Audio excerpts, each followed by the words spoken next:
నామమునకు మహిమ కలుగును గాక. కూడి వచ్చిన మీ అందరికీ ప్రభు పేరట నా నిండు వందనాలు తెలియజేస్తున్నాను. అందరికీ ప్రైజ్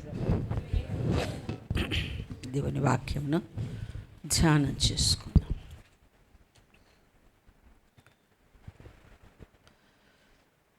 మత్తయి సువార్త 3వ అధ్యాయం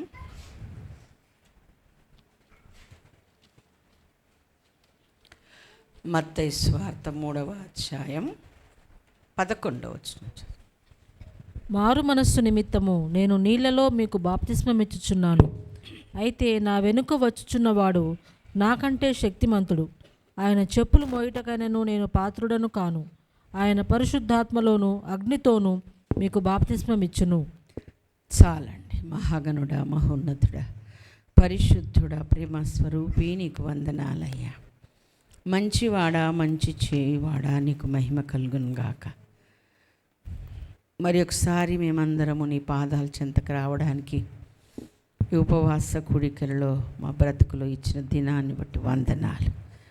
మరి యొక్క దినములో నీ సన్నిధిలో మేమంతా సంఘముగా కూడి ప్రార్థిస్తూ ఉన్నాము. నీ సన్నిధిలో వాక్యాన్ని నేర్చుకోవటానికి ఇష్టపడుతున్నాం. మమ్మల్ని జ్ఞాపకం చేసుకోండి. మీరే నాతో మాట్లాడి మీ చిత్తమంతయు మాకు తెలియచేయమని, పూర్తిగా మమ్మను మీ వశములోకి తీసుకోమని, పరిశుద్ధాత్ముడా మా ఆలోచనలపై తలంపులపై మీ రక్తాన్ని మేము ప్రోక్షించుకుంటున్నా నీ స్వాధీనంలో ఈ కూడిక నడిపించుకోమని యేసయ్య అతి శ్రేష్టమైన నామములో అడిగి పొంది ఉన్నాము తండ్రి, ఆమేన్. బ్యాప్టిజం ఇచ్చు యోహాను ప్రభువును గూర్చి ఇచ్చిన సాక్ష్యాన్ని మనము చదువుకున్నాం. నేనేమో మీ అందరికీ కూడా నేను వచ్చింది, నేను చేస్తున్నది, మారు మనసు పొంది పాపముల విషయమై పశ్చాత్తాపపడిన వారందరికీ నీళ్ళలో బ్యాప్టిజం ఇవ్వడానికి నేను వచ్చాను, అందుకు పంపబడ్డాను. కానీ నా వెనక వచ్చువాడు మీకు పరిశుద్ధాత్మతోను అగ్నితోను బ్యాప్టిజం. దేవుని స్తోత్రం. హల్లెలూయా, హల్లెలూయా. అగ్ని బ్యాప్టిజం అంటే నీళ్ళ బ్యాప్టిజం అంటే నీళ్ళల్లో మునిగి తేలి పైకి లేపబడ కదా. అగ్ని బ్యాప్టిజం అంటే అగ్నిలో పూర్తిగా నింపబడి బయటకు తేలి. అమ్మ బాబోయ్, ఇంకేమన్నా ఉందా కదా. ఈ అగ్ని ఎలాంటిది అంటే మానవరీత్యా ఉన్న పాప స్వభావాన్ని, దేవునికి ఇష్టం లేని ప్రతి చర్యని, ప్రతి ఆలోచనను, ప్రతి కార్యాన్ని కాల్చివేయగలిగిన అగ్ని. దేవునికి స్తోత్రం. హల్లెలూయా, హల్లెలూయా. దేవునికి మహిమ కలుగునుగాక. అందుకే అంత మాత్రమే కాదు, మనకు నూతన స్వభావాన్ని ఇచ్చేది కూడా పరిశుద్ధాత్ముడే అని వాక్యములో తీతు పత్రిక 3వ అధ్యాయం 5-6 వచనాల మాటలు వ్రాయబడ్డాయి. దేవునికి స్తోత్రం. హల్లెలూయా. కాబట్టి ఈ అగ్ని ఎందుకు అనంటే చెత్తను కాల్చివేయడానికి. ఇర్మియా గ్రంథం 23వ అధ్యాయం 28వ వచనం 29వ వచనంలో కూడా ఆ మాటలు వ్రాయబడి ఉన్నాయి. దేవుని మాట అగ్ని వంటిది, అది చెత్తను కాల్చివేస్తుంది అని వాక్యంలో ఉంది. కాబట్టి దేవుని బిడలమైన మనము, బ్యాప్టిజం ద్వారా దేవుని పేరు పెట్టుకున్న మనము దైవ స్వభావములోనే మనం బ్రతకాలి. అంతరంగ స్వభావంలో నూతనత్వం వస్తే అదే బయటికి కూడా కనబడుతుంది అని కదా మనము నేర్చుకుంటున్నాం. ఒకని అంతరంగము, హృదయము దేనితో నింపబడితే అదే బయటికి కనబడుతుంది. అవునా కాదా? అలాగే పరిశుద్ధాత్మ ఆయనలాగా మార్చి ఆయనలాగే లోకములో మనలను కనబడేలాగా చేయడానికే పరిశుద్ధాత్మ మనలోనికి రావాలి, వస్తుంది. దేవుని స్తోత్రం. అందుకొరకు మనము పరిశుద్ధాత్మను అడిగి పొందుకోవాలి. దేవునికి మహిమ కలుగునుగాక. అది ఎలాంటిది అనంటే అగ్నితో సమానం. ఆ అగ్ని నీటి బ్యాప్టిజంలో నిండా మునిగి తేలినట్టే అగ్ని బ్యాప్టిజంలో కూడా మనం అలాగే మునిగి తేలాలి. అంటే తల మొదలుకొని అరికాలు వరకు దైవ చిత్తము కాని ప్రతీది కాల్చివేయబడాలి. దేవునికి స్తోత్రం, హల్లెలూయా. అలాంటి ఆ స్థితి మనకై మనము చేసుకోలేము, మనకు రాదు. ఆశ అయితే ఉంటుంది కానీ మనం ఆ పని చెయ్యలేము. కానీ పరిశుద్ధాత్మను గనక మనం ఆశిస్తే, అడిగితే, స్వీకరిస్తే, పొందుకుంటే పరిశుద్ధాత్ముడు మనలో ఆ కార్యాన్ని చేయగలుగుతాడు. దేవునికి స్తోత్రం, హల్లెలూయా. నూతనమైన స్వభావాన్ని ఇవ్వడం మాత్రమే కాక ఆ నూతనమైన స్వభావం ఇచ్చిన తర్వాత పాతదంతా కాల్చివేయడానికి పరిశుద్ధాత్ముడు మనకు ఉపయోగపడతాడు. దేవునికి స్తోత్రం, హల్లెలూయా. చూడండి, మార్కు సువార్త 9:49 మరి ప్రభువు ఏం చెప్పారు అంటే, ప్రతివానికి ఉప్పు సారము అగ్ని వలన కలుగును. మన బైబిల్ చూడవచ్చుగా, అతనికి కంటతో వచ్చినట్టు. ఇప్పుడు నేను రెఫరెన్స్ చెప్పాను, నేను వాక్యం చెప్పాక ఓహో ఇట్టుందా అనుకుంటున్నాడు మొహం. ఓకే, అర్థమైంది. అదే నానా, చూడండి అందరు రెఫరెన్స్. ప్రతివానికి ఉప్పు సారము అగ్ని వలన కలుగును. దేవుని స్తోత్రం, హల్లెలూయా. ప్రభు ఏం చెప్పారు మనకందరికీ కొండ మీద ప్రసంగంలో, మీరు లోకమునకు ఉప్పై ఉన్నారు. దేవుని స్తోత్రం, హల్లెలూయా. ఉప్పై ఉన్నారు అని చెప్పి ఉప్పు ఎలా అవుతుందో మన కళ్ళ ముందట దేవుడు చేసి చూపిస్తూ మన చేతికి ఇచ్చి, అది లేకపోతే గతి లేదు, బతకరు అన్న సంగతి చెప్పేస్తున్నాడు కదండి. చిన్నప్పుడు అమ్మ దగ్గరికి వచ్చి కూలోళ్ళు పని వాళ్ళు మాట్లాడుతుంటే విన్నాం. అమ్మ ఏది లేకపోతే వెళ్తుందమ్మా, ఉప్పుతో 9 కావాలి అనేవాళ్ళు. మరి ఏమో మొత్తానికి ఉప్పు కావాలన్న సంగతి మాకు తెలిసేది. దేవుని స్తోత్రం, హల్లెలూయా. అది ఉంటేనే కానీ ఇల్లు గడవదు అని చెప్పేవాడు. కరెక్టే. ఎంత సామాన్యుడికైనా ఎంత గొప్పవాడికైనా ఆ ఉప్పు అవసరం. చెడకుండా కాపాడుతుంది, రుచిని ఇస్తుంది కదండి. ఏదైనా మలినాన్ని తీసివేసేది కూడా ఉప్పే. మనందరికీ తెలుసు ఆ సత్యం. కాబట్టి మనం ఉప్పులాగా బ్రతకాలి. సామాన్యుడు మొదలుకొని గొప్పవారి వరకు, రాజుల వరకు అది ఎలా అవసరమో మనము క్రైస్తవ బిడ్డలము, దేవుని ఎరిగిన వారము, దేవుని అంగీకరించిన వారము, ఆయన ద్వారా నూతనత్వం పొందుకున్న మనము కూడా అందరికీ అవసరం అవుతాము గనక మనం అట్లా బతకమన్నాడు. దేవుని స్తోత్రం, హల్లెలూయా, హల్లెలూయా. రాబోతుందండి మనమందరం అభిషేకించబడి దేవుని సన్నిధిలో ప్రభు కొరకు బ్రతుకుతూ ఉండగా మన ఆయుష్కాలం దేవుడు ఆయన చిత్తమైతే పొడిగించాడనుకోండి, ఇక్కడ ఎవరైనా ప్రార్థించువారు లేరా, మా కొరకు మొరపెట్టేవారు లేరా, 2 మాటలు మాకు చెప్పేవాళ్ళు లేరా అని మనమున్న వీధిలోనే మన కోసం వెతికే గడియలు రాబోతున్నాయి. అప్పుడు నువ్వేమవ్వాలి?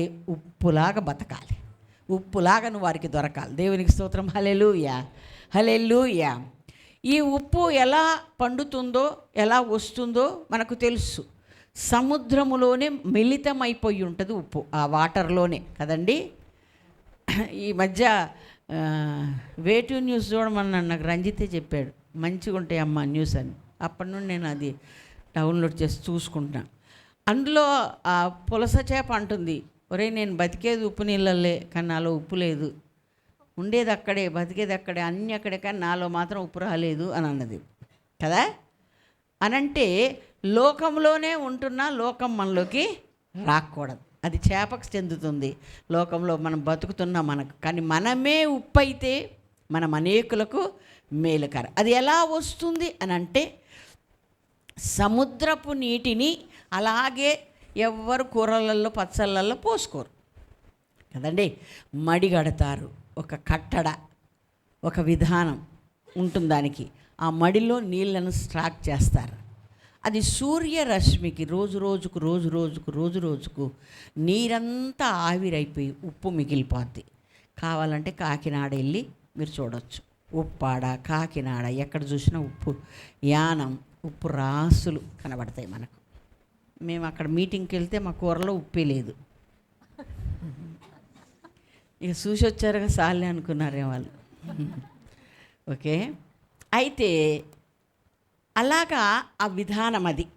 కాబట్టి నీవు నేను కూడా సూర్యరశ్మి లేకుండా ఉప్పు తయారవ్వదు. సముద్రపు నీళ్ళే సపరేట్ చేయబడింది, కానీ ఆ గట్టు కట్టి ఆ నీటిని అక్కడ నిల్వ చేసిన తర్వాత సూర్యరశ్మి దాని మీదకి తగలకపోతే ఉప్పు తయారవ్వదు. దేవుని స్తోత్రం, హల్లెలూయా.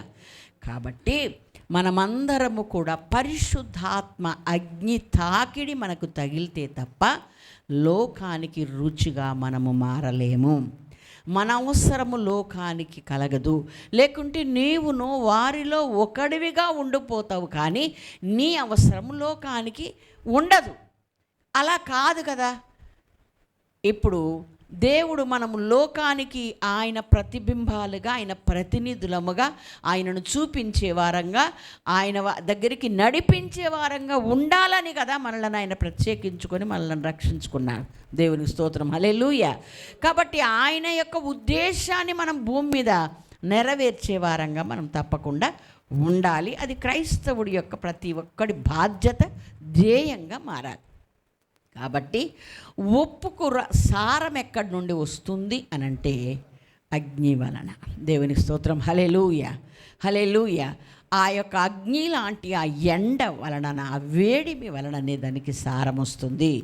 నీ బ్రతుకు కూడా సారం రావాలి, ఇతరులకు రుచిగా నువ్వు మారాలి, అనేకులకు చెడకుండా కాపాడాలి, అనేకులను బ్రతికించే దానివిగా వాడవుగా మనం ఉండాలి అంటే మనకు కూడా పరిశుద్ధాత్మ అగ్ని మన లోపలికి రావాలి. మనము కూడా ఒక అగ్ని కణికల్లా మారిపోవాలి.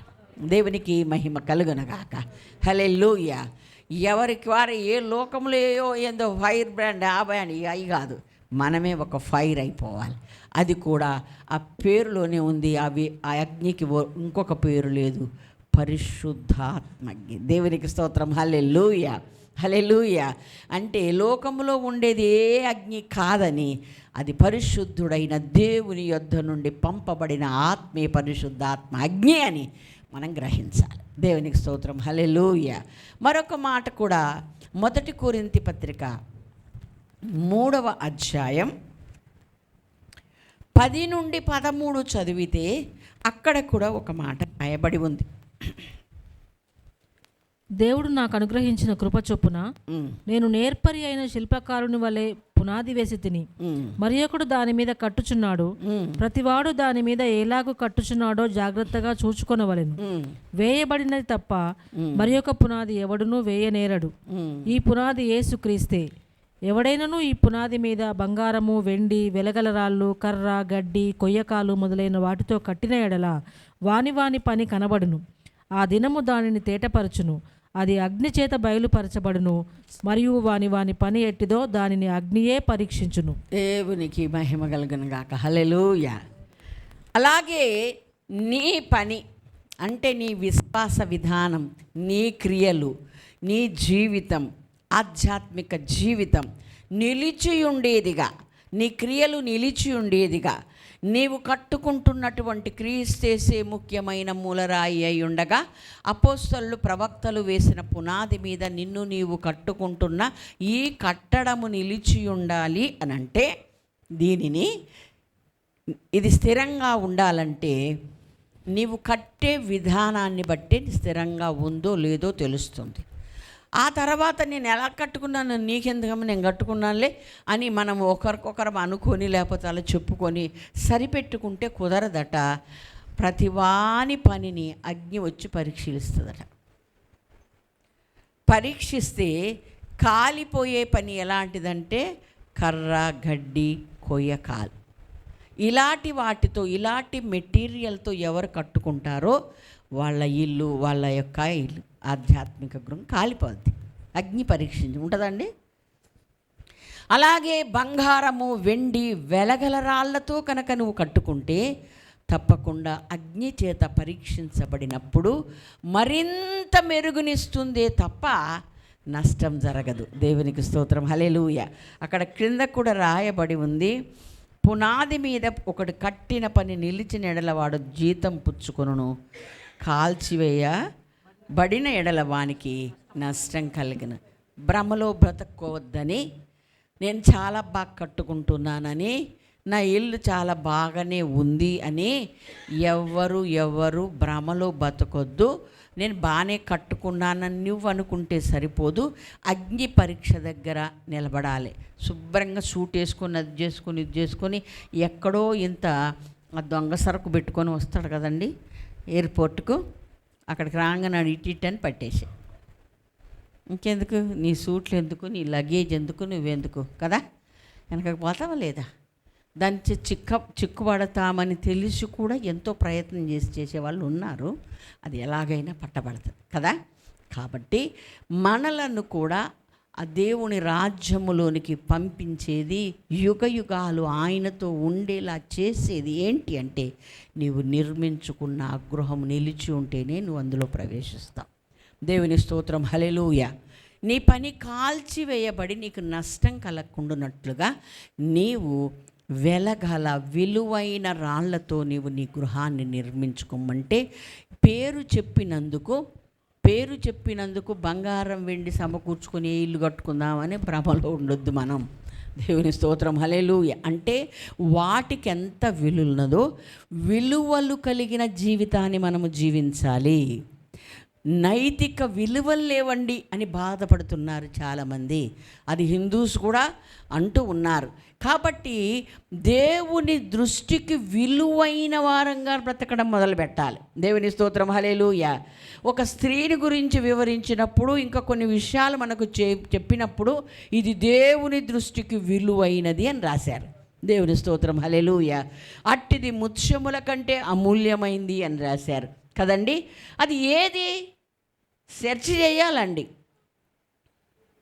దైవజనులు ఒక మాట ప్రసంగములో చెప్పితే ఇప్పుడు జాషువాకు ఇలాగుందా అనిపించినట్టు నాకు కూడా అనిపించి, అది దొరికే వరకు నిద్రపోయేదని కాదు.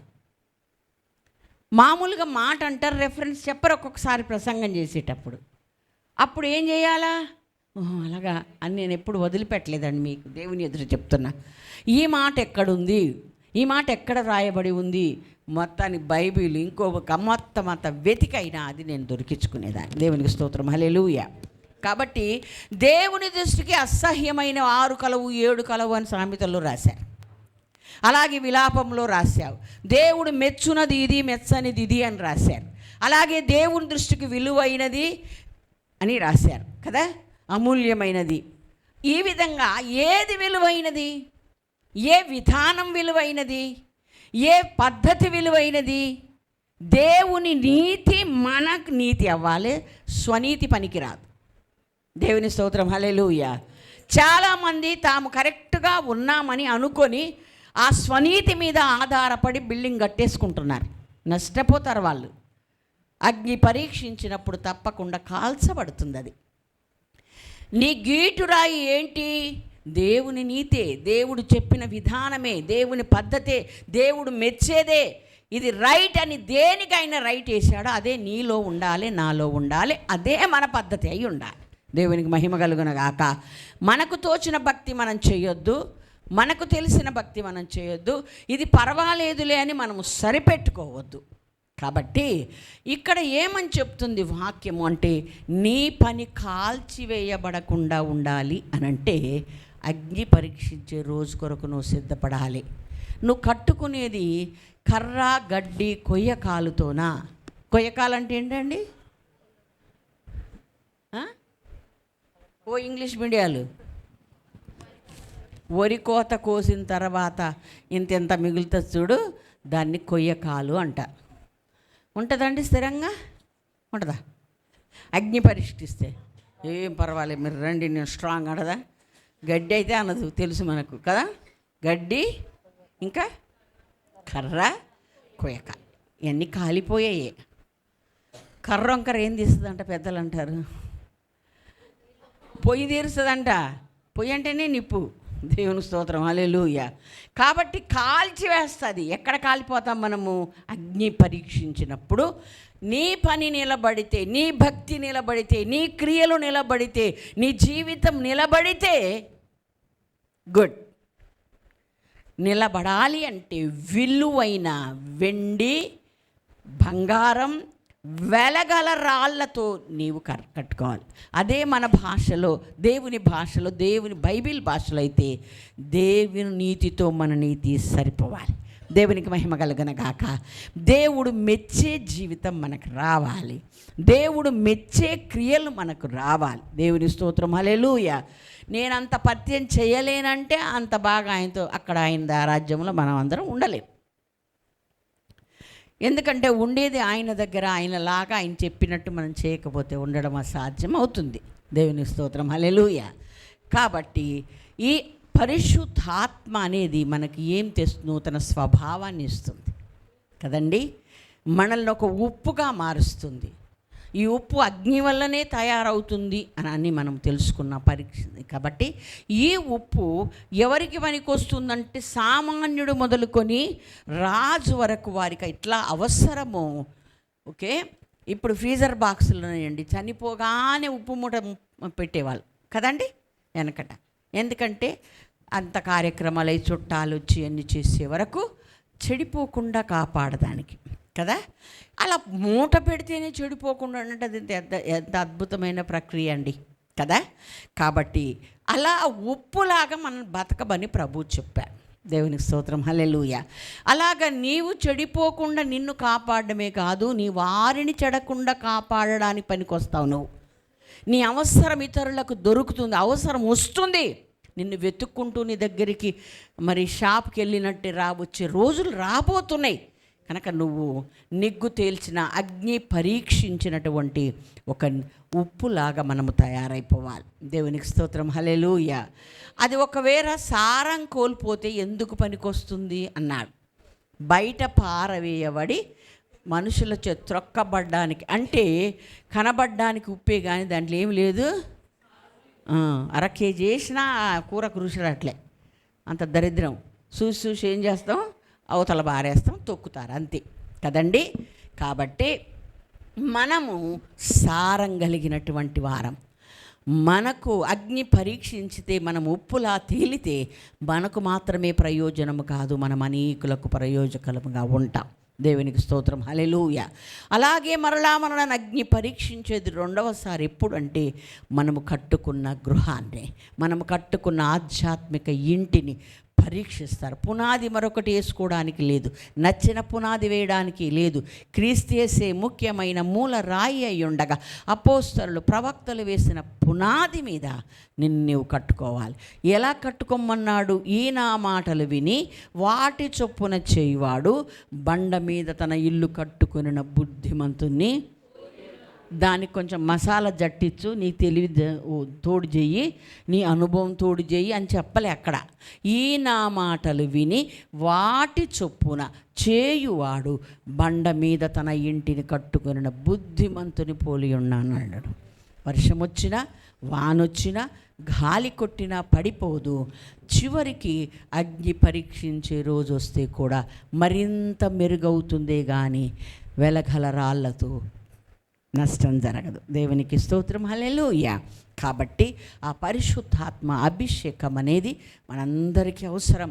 చెత్తను కాల్చివేస్తుంది, చెత్త ఆలోచనలు కాల్చివేస్తుంది, చెత్త స్వభావాన్ని కాల్చివేస్తుంది. దేవునికి స్తోత్రం, హల్లెలూయా. మనకు రోమాపత్రిక చదువుకుంటే 5 నుండి 8 వరకు చదివితే శరీరానుసారులైతే శరీరం విషయాల మనసు ఉంచుతారు, ఆత్మానుసారులైతే అక్కడ రాస్తాడు. శరీరానుసారమైన మనస్సు మరణము, ఆత్మానుసారమైన మనస్సు జీవము, సమాధానం అని రాసు. శరీరానుసారమైన మనస్సట ధర్మశాస్త్రమునకు లోబడ నేరదట. అంత మొండిదన్నమాట. కాబట్టి ఆ మొండి మనస్సు దేవుని వాక్యానికి లోబడకపోతే మనం ఇంకెక్కడ బతుకుతామండి కదండి. కాబట్టి ఆ మంచి మనస్సు మనలోకి రావాలి అనంటే ఆయన మాట వినగానే ఆ యొక్క వాన కొరకు ఎదురు చూస్తున్న భూమిలాగా మనం ఉన్నట్లయితే గట్టిగా మొండిగా ఉండలేం, తడిసి ముద్దయిపోతా. దేవునికి మహిమ కలుగునగాక. అప్పుడే వాక్య విత్తనం మనలో విస్తారంగా ఫలిస్తుంది. దేవునికి మహిమ కలుగునగాక. హల్లెలూయా. కాబట్టి ఎప్పుడైతే ఆత్మ కార్యాలు మనలో మొదలు అవుతాయో మనమేమవుతాము, దేవుని పూర్తిగా లోబడతాం. పూర్తిగా మనం ఆయనకు అంగీకారయోగ్యంగా మనం మారిపోతాం. దేవునికి స్తోత్రం. 11వ వచనంలో ఆ ఆత్మే, దేవుణ్ణి లేపిన ఆ ఆత్మే నీలో నాలో ఉంటే మనల్ని ఏమవుతుందంట, మరణము నుండి లేపుతుంది. అనగా దేవుని బూరం వినబడినప్పుడు, ఆ కడబూర శబ్దం విన్నప్పుడు మృతులుగా ఉన్నవారు సైతం లేచి రెప్పపాటున మార్పు చెంది వెళ్తారు.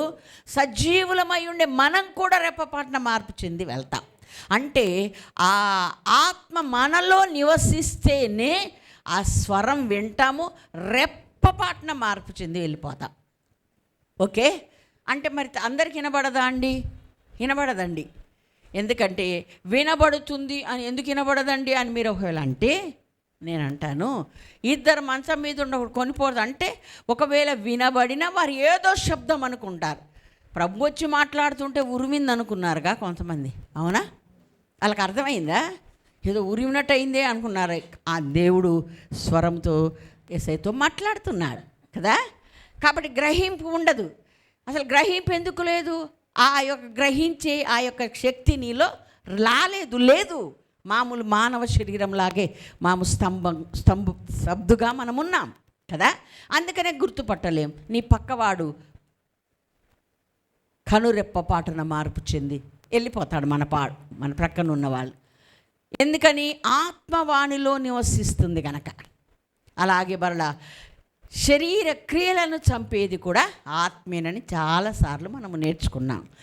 ఆత్మ చేతనే మనము నడిపించబడతాం, అప్పుడే కుమారులమని అనబడతామని కూడా 14వ వచనంలో మనము చదువుకున్నాం. 15వ వచనంలో అబ్బా తండ్రి అని మనము మొరపెట్టగడగానికి మనకు కావాల్సింది కూడా ఆత్మే అన్న సత్యం మనకు బోధిస్తూ ఉంది. కాబట్టి ఇన్ని ప్రక్రియలు కేవలం ఆత్మ ద్వారానే జరుగుతుంది. గతంలో మరి అయ్యగారు చెప్పారు కదా, సర్వసత్యములోకి నడిపించేది కూడా ఆత్మనే. నేను ఏ విషయాలు మీకు చెప్పానో వాటన్నిటిని జ్ఞాపకం చేసేది కూడా ఆత్మనే. దేవునికి స్తోత్రం. నిన్ను హెచ్చరించేది కూడా ఆత్మనే. దేవునికి మహిమ కలుగునగాక. హల్లెలూయా.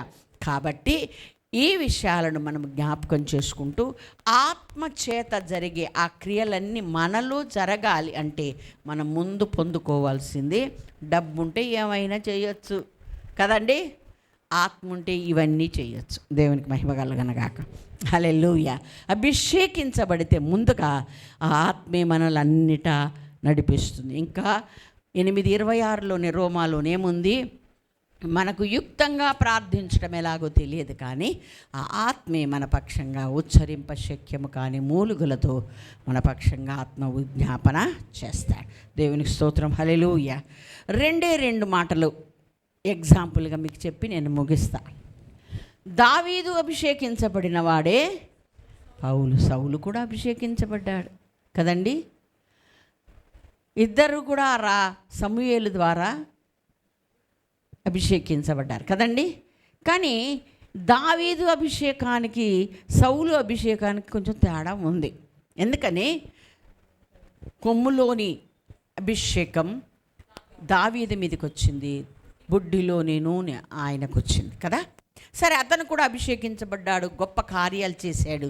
ఓకే, ప్రవక్తలలో సౌలు కూడా ఉన్నాడా అని అనిపించుకున్నాడు. నూతన మనస్సు వచ్చింది. ప్రవక్తల సమూహంతో నీ కలిసినప్పుడు తప్పకుండా నీ స్వభావం మారుతుంది అంటే సహవాసం ద్వారా అతని స్వభావం మారింది. ప్రవచించాడు, అన్నీ చేశాడు, కానీ తన ఆత్మను నిలుపుకోలేకపోయాడు. ఓకే, నిలుపుకోలేక పోగొట్టుకున్నాడు. ఆ పోగొట్టుకున్న పరిస్థితికి దావీదు పరిస్థితిని మనము గమనిస్తే అరణ్యంలో ఉన్న అతడు ఆత్మతోనే ఉన్నాడండి, అభిషేకంతోనే ఉన్నాడు.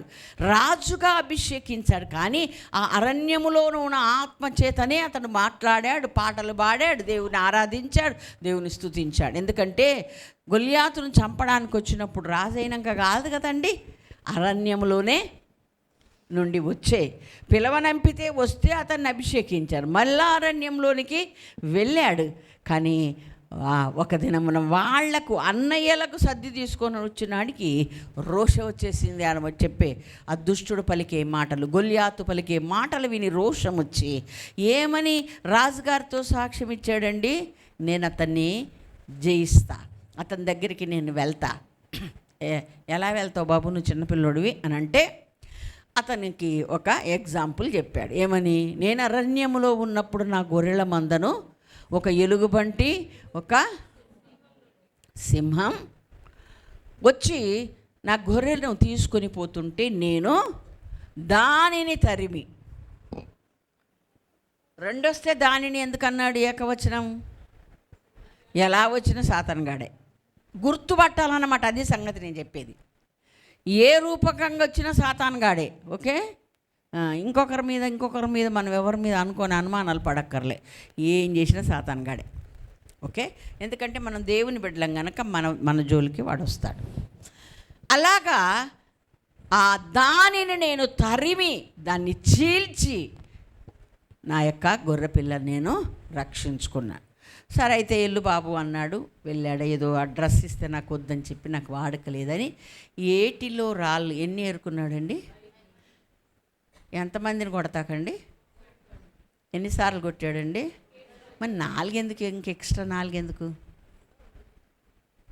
మీరు ఇంకా సమూయేలు గ్రంథాన్ని పరిశీలనగా చదివితే ఈ గొల్యాతు తమ్ముడు, ఇంకొకడు, ఈడు వంశంలో చిన్నాన్న కొడుకు, ఆడీడు, మొత్తం అంతా 5 ఉన్నారండి.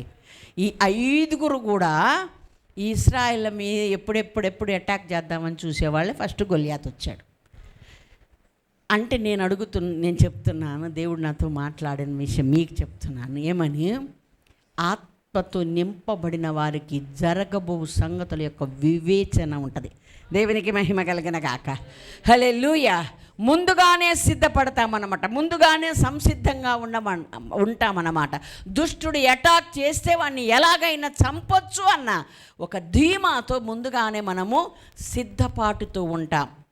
అయ్యో నేను ఇటు అనుకోలేదు, వాడు వచ్చాడు మీద పడిపోయాడు, ఆడినంటే ముందే నా ముందు వాగుతున్నాడు కనుక నేను అని చంపాను, వీళ్ళేమో నాకు తెలియకుండా వచ్చా అనేది ఉండదు. ముందే 5 రాళ్ళు ఏరుకున్నాడు. దేవుని మహిమ కలిగిన గాక. హల్లెలూయా. మీరు ఇంకా సమూయేలు గ్రంథాలు పూర్తి చేయండి, చదవండి. అందులో ఉంది, తక్కిన 4 కూడా ఆయనతో ఆయన అనుచరులతో చంపబడ్డారు. దేవునికి మహిమ కలుగును గాక. అభిషేకం అనేది మనలను ధైర్యవంతులుగా మారుస్తుంది.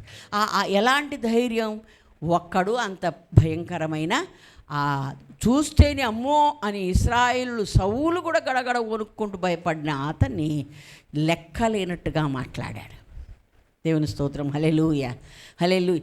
ఎలాంటి పరిస్థితి అయినా, దుష్టుని యొక్క ఎలాంటి పన్నాగమైనా రాబోతుంది అన్న యొక్క వివేచన కలిగి ఉండడమే కాదు, తీర నీ ముందుకే వస్తే కూడా మనము దేవుడు ఇంద్రియ నిగ్రహము కలిగిన ఆత్మను మనకిచ్చాను, కానీ పిరికితనము గల ఆత్మను ఇవ్వలేదు. దేవునికి స్తోత్రం. హల్లెలూయా.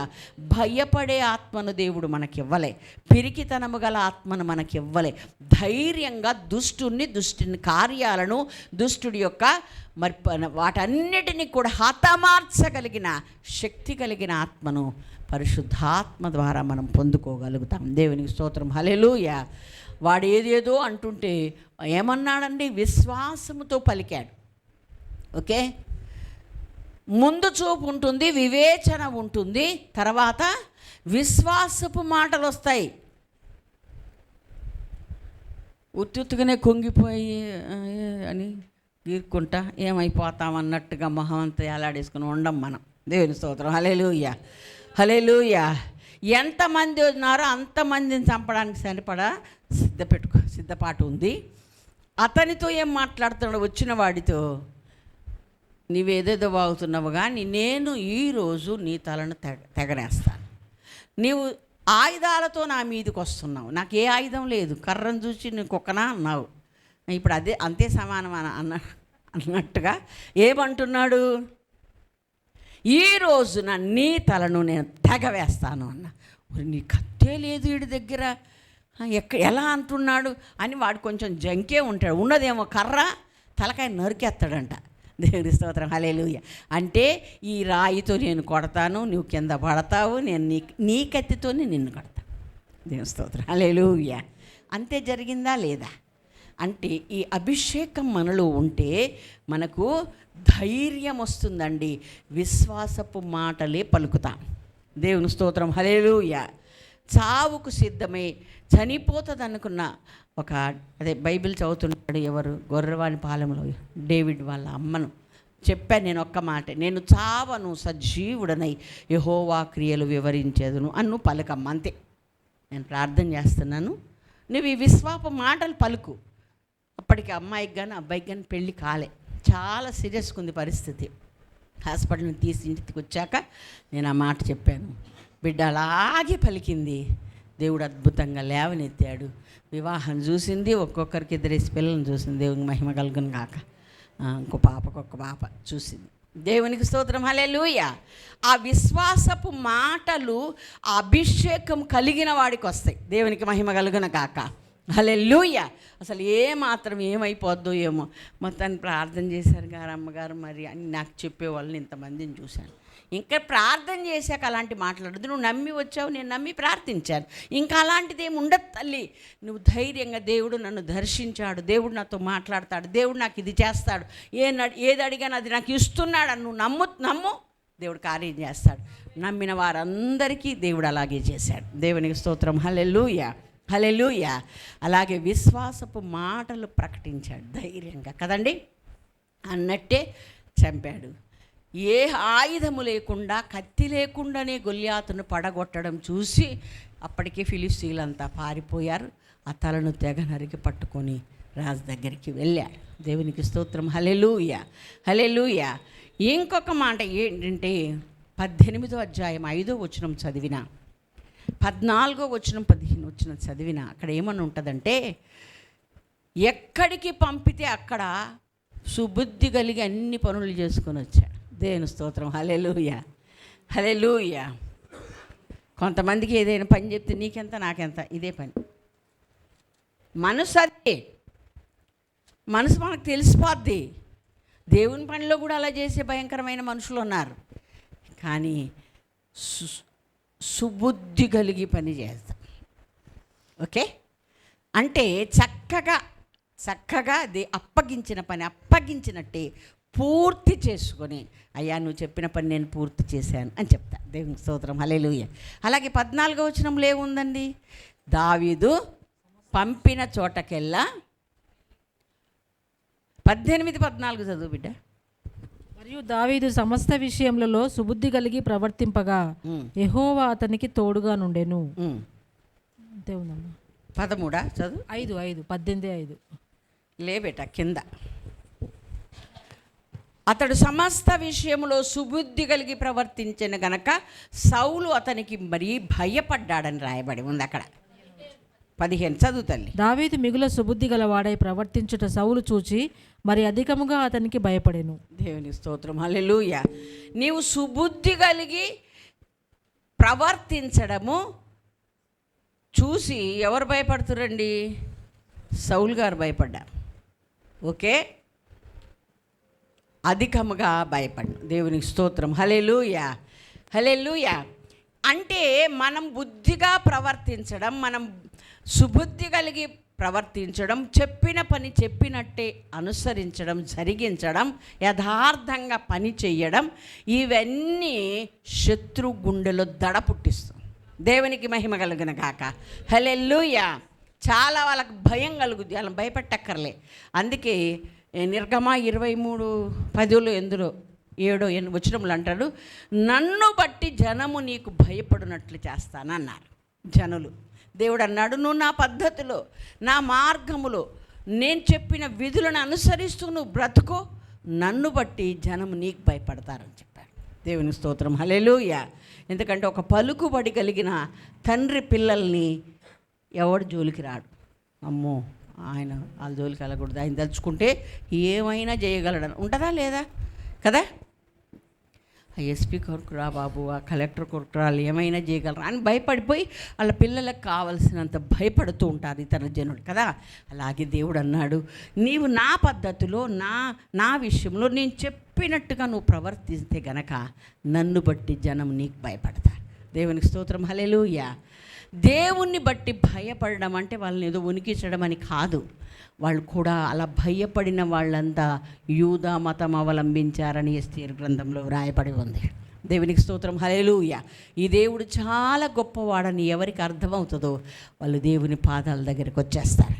దేవునికి మహిమ కలుగును గాక. అది అభిషేకించబడిన నీ ద్వారా నా ద్వారానే జరగాలి తప్ప దేవుడే సాక్షాత్తు దిగొచ్చి మళ్ళా ప్రకటించడు.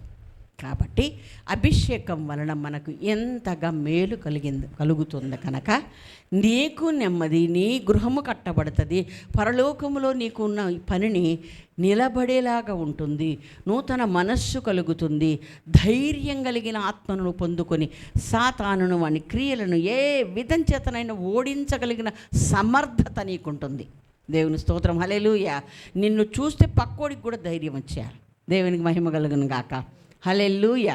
అలాగా ఉంటూనే మనలను బట్టి దేవునికి మహిమ కలుగుతుంది, మనమందరికీ అవసరం అవుతాం. ఓకే, దేవుని స్తోత్రం, హల్లెలూయా. అన్ని విషయాల్లో మనము సుబుద్ధి కలిగి ప్రవర్తిస్తాం గనక దేవుడు పంపిన చోటకెల్లా పనిని సక్సెస్ఫుల్గా చేసుకొని వస్తాం గనక దేవునికి స్తోత్రం, హల్లెలూయా, హల్లెలూయా. అలాగా జరుగుతుంది కనుక దేవుని నామానికి మహిమ కలుగుతుంది. మనలను బట్టి జనము దేవునికి భయపడి ఆయన యొద్దకు రావడానికి అవకాశం కలుగుతుంది. కనుక ఇట్టి అభిషేకం మనందరికీ అవసరం. ఈ అభిషేకాన్ని మనం పొందుకోవడానికి ప్రయాసపడాలి, ప్రార్థన చేయాలి. దయచేసి మీరు చేయట్లేదని నేను అనట్లేదు. ఇది ఒక మీ మనస్సులో ఎప్పుడూ తిరుగుతూనే ఉండాలి. నేను కూడా అలాగే చేశానని నేను చెప్తున్నాను. 5వ తరగతిలో ఉండగానే పరిశుద్ధాత్మను గూర్చినటువంటి 6 చదువుతున్నాను అనుకుంటా. అప్పుడు ఆ యొక్క బోధ నా మనస్సుకు ఎక్కింది. అప్పటి నుండి నేను దేవుని సన్నిధిలో అడుగుతున్నా, ప్రతి ప్రార్థనలో అడుగుతున్నాను. కానీ నేను కనిపెట్టి అడిగింది మాత్రం నేను 72వ సంవత్సరం ఇంత అయిపోయి కాలేజీకి వెళ్ళే రోజులు. అప్పుడు నాకు వెసులుబాటు దొరికినప్పుడు నేను నా సమయాన్ని అన్నిటిని పక్కకు పెట్టి నేను మోకరించి ప్రార్థించి నేను పొందుకోగలిగాను. దేవునికి స్తోత్రం, హల్లెలూయా. అది సంఘం అవ్వచ్చు, సమాజం అవ్వచ్చు, మరి మనము ఒంటరిగానైనా అవ్వచ్చు. నా వల్ల కాదంటే మన సంఘముతో కలిసి ప్రార్థించుటకు మన మనస్సును నిబ్బరం చేసుకోవాలి. దేవునికి స్తోత్రం, హల్లెలూయా. దివారాత్రులు అదే ఆలోచన, అదే మనస్సు కలిగి మనం ఉండాలి. తప్పకుండా దేవుడు మనందరిని అభిషేకిస్తాడు. అభిషేకించిన ఆ అభిషేకాన్ని మనం పొందుకుంటే దానివల్ల మనము నిలబడతాం, అనేకులను నిలబెడతాం. మనలను బట్టి మనం జనులు దేవునికి భయపడినట్టు చేస్తారు. మన యొక్క కట్టుకున్న ఆధ్యాత్మిక ఇల్లు విలువ కలదిగా ఉండి నిలబడుతుంది. అగ్ని పరీక్షలో కానీ కూలిపోదు, పాడైపోదు. కాబట్టి ఒక నూతనత్వం మనలోనికి వస్తుంది. నూతన కార్యాలు చేయగలుగుతాం, దుష్టుని ఎదిరించగలుగుతాం, జయించగలుగుతాం. అట్టి కృప దేవుడు మనందరికి అనుగ్రహించును గాక. దేవుడి మాటలు దీవించును గాక.